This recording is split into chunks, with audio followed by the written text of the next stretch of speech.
বাসায় আসার পর আমার কোনো রকম ভিডিও করা হয় নাই। বাসা বদলানো কতটা কষ্ট যে বদলায় সে জানে। কিরকম ভাবে ভিডিও করব বলেন? ভিডিও করলে তার কোনো রকম কাজ হবে না। তারপরে টুকটাক ভিডিও করে নিলাম আপনাদের জন্য। যেদিন আসলাম ওই দিন সন্ধ্যাবেলা আপনাদের ভাইয়া আমাদেরকে বাহির থেকে খাবার নিয়ে এসে দিল, কারণ আমি রান্না বাড়া করবো না। রুম গোছানো অনেক প্যারা। আমি রুম গোছাইতেছি আর আপনাদের ভাইয়া আমার জন্য খাবার নিয়ে আসলে। আর আমার কোনো ভিডিও করা হয় নাই। পরের দিন সকালবেলা এই যে আমি রুম গোছাইতেছি, তারপর কি কি কাজ করব সেগুলো আপনাদের সাথে শেয়ার করব। এই যে সুন্দরভাবে রুমটা গুছিয়ে নিতেছি। রুম গোছানো অনেক প্যারা। ওই দিন আমি পেজে একটু অ্যাক্টিভ ছিলাম না। যখন আমি অ্যাক্টিভ ছিলাম না, আমার পেজটা পুরো ডাউন হয়ে গেছে। 1 মিলিয়ন ভিউ থেকে প্রায় 5 লাখ ভিউর মধ্যে চলে আসছে। আমার মনটা তো অনেক খারাপ। যদি আপনারা পাশে থাকেন তাহলে আবার আমার ভিউটা আগের জায়গায় চলে যাবে। এর মধ্যে সবচেয়ে সুন্দর জায়গা হচ্ছে খাট। খাট যদি গোছানো থাকে তাহলে মনে হয় সারা ঘরটাই গোছানো আছে। এদিকে আমি ঝাড়ু দিয়ে নিতেছি আর আমার ছোট মেয়ে চারদিকে শুধু হাঁটতেছে, আমাকে ঝাড়ু দিতে দিবে না সে।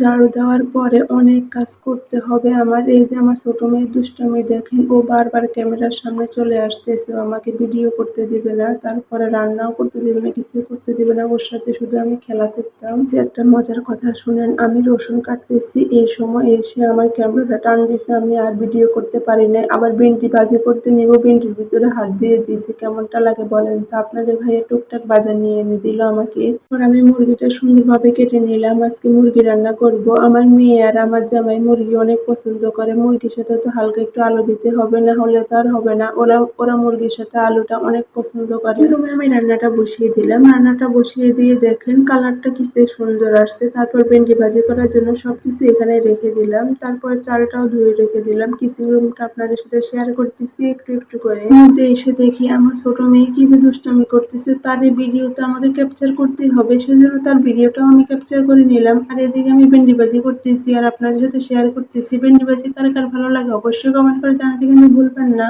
পর আমার পুরো রুমটা আপনাদের সাথে শেয়ার করতেছি। আমার পুরো রুমটা গোছানো হয়ে গেছে। আমার রুমটা কেমন লাগতেছে অবশ্যই কমেন্ট করে জানাবেন। আমার রুমটা তো আমার কাছে অনেক সুন্দর লাগতেছে। আপনাদের কাছে কেমন লাগতেছে ওটাও বলে যাবেন। আমি এটা এখন দেখাবো না, কারণ ব্যালকনির মধ্যে অনেক জিনিসপত্র রাখা আছে, ওগুলো আমাকে সুন্দরভাবে গুছিয়ে নিতে হবে। আর আমার বড় মেয়ে দেখেন পড়ালেখা করবে, সেজন্য নাচানাচি করতেছে। ওর টেবিলটা ওইদিকে দিয়েছি যেন ও সুন্দরভাবে পড়তে পারে। ছোট মেয়ে ব্যালকনির মধ্যে বসে বসে দুষ্টামি করতেছে, দেখে তো আমার কাছে অনেক ভালো লাগে। ও চেয়ার একটা পেলে হয়েছে, চেয়ারের মধ্যে বসে বসে ও দুষ্টামি করবে, আমার কাছে ভালোই লাগতেছে। আমাকে দেখে গ্লাসটা ফেলে দিল, আবার উঠাবে আবার ফেলবে, এরকম দুষ্টামি করে ও। আমি একটু বড় মেয়েকে নিয়ে পড়তে বসে গেলাম, কারণ আজকে কয়েকদিন থেকে বড় মেয়ে পড়তে পারে না, সেজন্য আজকে বসে গেলাম। দেখলাম সবকিছু ভুলে গেছে কিনা, দেখি না মাশাআল্লাহ সুন্দর করে সবকিছু লিখতেছে আর পড়তেছে।